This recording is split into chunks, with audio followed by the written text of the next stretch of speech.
Hello guys, ഇന്ന് ഞാൻ വീണ്ടും ഒരു വ്ളോഗായിട്ട് വന്നേക്കാണ്. എന്താണെന്നല്ലേ പറഞ്ഞുതരാം. അങ്ങനെ നമ്മൾ കണ്ണൂർ വന്നിട്ട് അടുത്ത ദിവസം നമുക്ക് ഇന്റേൺഷിപ്പിന് പോയി തുടങ്ങുന്നത്. അങ്ങനെ ഫസ്റ്റ് ഡേ ഓഫ് ഇന്റേൺഷിപ്പാണ് ഇന്നത്തെ വീഡിയോ. ഈ ഒരു കണ്ണൂർ വന്ന ടൈം എന്ന് പറയുന്നത് നോമ്പിന്റെ സമയമായിരുന്നു. അതുകൊണ്ട് തന്നെ രാവിലെ എണീച്ച് ഇടത്തായൊക്കെ കഴിച്ചിട്ട് വീണ്ടും കിടന്നുറങ്ങി വീണ്ടും എണീച്ച് ഇതേ പൊട്ടിയിട്ട് നിൽക്കുകയാണ്. ഇപ്പൊ നിങ്ങൾ സത്യം പറയുന്നത് നല്ല ഉറക്കപ്പിച്ചിലാണ് നിൽക്കുന്നത്. എന്നിട്ട് ക്യൂട്ട്നെസ് ഇടാനൊന്നും നമുക്ക് ഒരു കുറവില്ല. എന്തൊക്കെയായാലും ചത്തടന്നാലും ചമഞ്ഞെടുക്കണം, അങ്ങനെ ആണല്ലോ. അങ്ങനെ എല്ലാവരും ഉറക്കത്തിൽ നിന്നൊക്കെ എണീച്ച് എന്തെങ്കിലൊക്കെ കാണിച്ച് റെഡി അയച്ചതേ നടന്നിട്ട് പോവാൻ കേട്ടോ. ബസ്സൊക്കെ കയറി അത് കഴിഞ്ഞിട്ട് പിന്നെ ഓട്ടോ വിളിച്ചിട്ട് എങ്ങനെയൊക്കെ നമ്മൾ അലയിലെത്തി.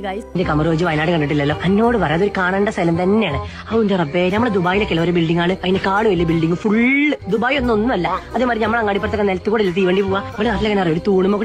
ഇനി ഞാൻ നിങ്ങൾക്ക് ഇന്റേൺഷിപ്പിനെ പറ്റി പറഞ്ഞുതരാം. നമ്മൾ അലയെന്ന് പറയുന്ന ഒരു കമ്പനിയിലാണ് കേട്ടോ ഇന്റേൺഷിപ്പ് ചെയ്തത്. ഏറ്റവും വലിയ ഹൈലൈറ്റ് എന്ന് പറഞ്ഞാൽ നമ്മൾ ഫസ്റ്റ് ഡേ തന്നെ കയറിയിട്ട് നമുക്ക് കിട്ടിയ പരിപാടി എന്താണെന്ന് അറിയോ? പത്തൽപ്പൊടി പാക്ക് ചെയ്യുക. എന്റെ പൊന്നോ, നമ്മൾ 10 ദിവസം നിന്നിട്ടുണ്ടെങ്കിൽ ആ 10 ദിവസം നമ്മൾ പത്തൽപ്പൊടി പാക്ക് ചെയ്യില്ലായിരുന്നു നമ്മളുടെ പണി കിട്ടോ. നമ്മുടെ ഇന്റേൺഷിപ്പ് അതായി. ഞാൻ ഇതൊരു കുറ്റമായിട്ട് പറയണമെന്നല്ല, പക്ഷെ നമുക്ക് അതായിരുന്നു മെയിൻ പരിപാടി. നല്ല കഷ്ടപ്പെട്ട് വീട്ടിലൊരു പാത്രം ഉണ്ടെങ്കിൽ അത് അങ്ങോട്ടോ ഇങ്ങോട്ടോ നീക്കി വെക്കാത്ത ആൾക്കാർ വരെ അവിടെ തൊഴിൽ വെറുപ്പിന് വന്ന പോലെ പണിയെടുക്കണ്ടായിരുന്നു കേട്ടോ. എന്തായാലേ സാഹചര്യങ്ങൾ നമ്മൾ ഓരോന്ന് പഠിപ്പിക്കുന്നല്ലേ. അങ്ങനെ നമ്മൾ ആ ഒരു സാഹചര്യവും പിന്നെ അവിടെ നമ്മൾ ഏറ്റവും ബുദ്ധിമുട്ടിയിരുന്നത് ട്രാൻസ്പോർട്ടേഷൻ എന്ന് പറയുന്ന സംഭവത്തിനാണ് കേട്ടോ. ഒരു ബസ്സും കൂടിയും ഇത്തിരി ഇടവിട്ട് വരാത്തൊരു സ്ഥലമായിരുന്നു. അത് മൊത്തം നമ്മൾ നടന്ന സ്ഥലമാണ് കേട്ടോ. അത്രയും ദൂരം നമ്മൾ നടന്നിട്ടാണ് പിന്നെ ബസ് കയറാൻ വന്നത്. എന്നാൽ ബസ് കയറാൻ വന്ന ബസ് കിട്ടോ അതുമില്ല. ടാക്സിക്കാണ് നമ്മൾ അത്രയും ദിവസം കൂത്തുപറമ്പ് വരെ വന്നത്. എന്നിട്ട് അവിടുന്ന് ബസ് കയറിയിട്ടാണ് നമ്മൾ വീട്ടിലേക്ക് പോയിരുന്നത്. അങ്ങനെ ഞങ്ങൾ എല്ലാവരും വീട്ടിൽ വന്നപ്പോഴത്തേക്ക് നോമ്പ് തുറക്കാൻ ടൈം ആയിട്ടുണ്ടായിരുന്നു. അങ്ങനെ നമ്മൾ നോമ്പൊക്കെ തുറന്ന് പിന്നെ ഫുഡൊക്കെ കഴിച്ച് കഥയൊക്കെ പറഞ്ഞിരുന്നു. അപ്പോൾ വല്ലാത്തൊരു ട്രാജഡി ആയിരുന്നു ആ ഫസ്റ്റ് ദിവസം എന്ന് പറയാം. പിന്നെ അങ്ങോട്ട് ശീലം. അപ്പോൾ നമ്മുടെ ചാനൽ ആദ്യമായിട്ട് ആരെങ്കിലും കാണുന്നുണ്ടെങ്കിൽ സബ്സ്ക്രൈബ് ആക്കിക്കോ, പിന്നെ ലൈക്ക് ചെയ്യാൻ മറക്കണ്ട. അടുത്തൊരു വീഡിയോയിൽ കാണാം. അപ്പോൾ ഇന്നത്തേക്ക് ഇത്രയുള്ളൂ.